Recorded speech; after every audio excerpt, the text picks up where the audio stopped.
মিজান সাহেব সবসময় রান্নাবাড়া নিয়ে ব্যস্ত থাকেন এবং তার হোটেলে লোকজন সবসময় ভিড় লেগেই থাকে। কারণ 100 টাকার এই প্যাকেজ খাওয়ার জন্য দূর দূরান্ত থেকে অনেক লোকজন চলে আসছে। মূলত উনি এই হোটেলটা খুলেছিল গরিবদের জন্য, যারা রাস্তার পাশে রিক্সা চালক, ড্রাইভার, সিএনজি ড্রাইভার, ওদের জন্য, যাতে তারা কম টাকায় গরু গোস্ত দিয়ে খেতে পারে।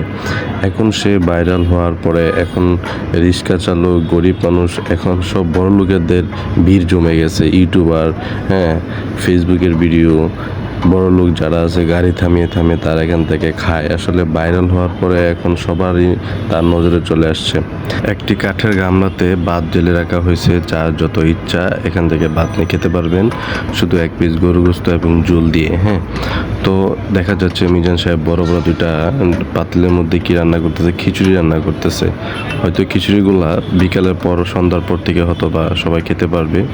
হ্যাঁ, তার এখানে কিন্তু এখন আগের থেকে অনেক কর্মচারীও কাজ করে, কারণ কাস্টমার বেড়ে গেছে, তার রান্নাবাড়াও বেড়ে গেছে। বড় বড় পাতিল দিয়ে এখন রান্না করতে হয়, যেরকম কষ্ট করতে হয় সেরকম কাস্টমারও বেড়ে গেছে। রাস্তার পাশ দিয়ে যাওয়ার সময় দেখি এখানে অনেক লোকজনের ভিড়, তো কৌতূহলবশত আমিও গিয়েছিলাম, গিয়ে দেখি সেই ভাইরাল মিজান সাহেব।